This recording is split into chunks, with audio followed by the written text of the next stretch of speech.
অৰুণোদয় ধন লাভ কৰিবলৈ আহি গ'ল নতুন নিয়ম। আপোনালোকৰ একাউণ্টত পইচা সোমোৱা নাই নেকি? যদিহে সোমোৱা নাই তেন্তে এতিয়াই কৰক বেংক আপডেট আৰু লগতে কৰক KYC।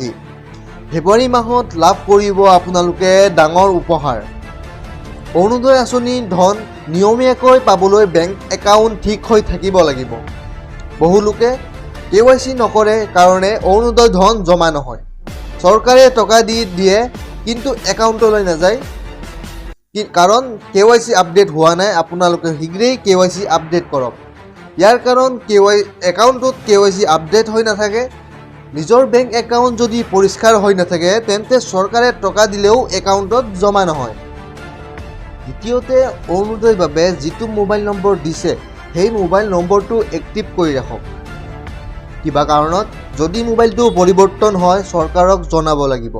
এতিয়াৰে পৰা প্ৰত্যেক ব্লকত এজন অৰুণোদয় সহায়ক থাকিব। যদি মাহত টকা জমা নহয় ব্লকৰ অফিচত গৈ আপোনালোকে অভিযোগ দিব পাৰিব। তৃতীয়তে, অৰুণোদয় ধন নাপালে অভিযোগ দিবৰ বাবে চৰকাৰে মুকলি কৰিব ফোন নম্বৰ। এই ফোন নম্বৰত আপুনি ফোন কৰি অভিযোগ দিব পাৰিব। ফেব্ৰুৱাৰী মাহত চৰকাৰে অৰুণোদয় হিতাধিকাৰীক দিব ডাঙৰ উপহাৰ। মুখ্যমন্ত্ৰী ডক্টৰ হিমন্ত বিশ্ব শৰ্মাই এইটো এক ডাঙৰ ঘোষণা। লৈ আহিছোঁ আজি দ্বিতীয়টো গুৰুত্বপূৰ্ণ খবৰ। ৰাজ্যত 30 লাখ লোকক দি আছে চৰকাৰী পকী ঘৰ। চৰকাৰী ঘৰ নোপোৱাসকলৰ বাবে আহি গ'ল ভাল খবৰ, কিয়নো ৰাজ্যত 30 লাখ পৰিয়ালে লাভ কৰিব PMAY চৰকাৰী পকী ঘৰ। নতুনকৈ আৰু 30 লাখ মানুহে কৰিছে জিঅ' টেগিং। আপুনি এতিয়ালৈকে কৰিলেনে জিঅ' টেগিং?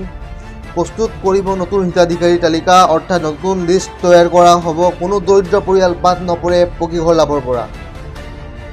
মুখ্যমন্ত্ৰী ডক্টৰ হিমন্ত বিশ্ব শৰ্মাই কৰিলে ডাঙৰ ঘোষণা। চৰকাৰী পকী ঘৰ নোপোৱাসকলৰ বাবে আহি গ'ল ভাল খবৰ, এক ডাঙৰ খবৰ। ৰাজ্যত নতুনকৈ 30 লাখ পৰিয়ালে লাভ কৰিব চৰকাৰী পকী ঘৰ। লৈ আহিছোঁ আপোনালোকৰ বাবে এক গুৰুত্বপূৰ্ণ খবৰ, কিয়নো BTCৰ লাখ লাখ মহিলাৰ বাবে আহি গ'ল ডাঙৰ খবৰ। কাইলৈ 12 ডিচেম্বৰত BTCত মুকলি হ'বলৈ গৈ আছে অৰুণোদয় আঁচনি। 50,000 হিতাধিকাৰীয়ে লাভ কৰিব অৰুণোদয় আঁচনি। 12,000 মহিলাক বিতৰণ কৰা হ'ব অৰুণোদয় আঁচনি চেক। প্ৰতিগৰাকী মহিলাই লাভ কৰিব 1250 টকাকৈ ধন। প্ৰতিগৰাকী দৰিদ্ৰ মহিলাই লাভ কৰিব অৰুণোদয় ধন। BTCত প্ৰধান হাগ্ৰামা মহিলাৰীয়ে কৰিলে এই ঘোষণা। 12,000 মহিলাক বিতৰণ কৰা হ'ব চেক। প্ৰতিগৰাকী মহিলাই লাভ কৰিব 1250 টকাকৈ ধন।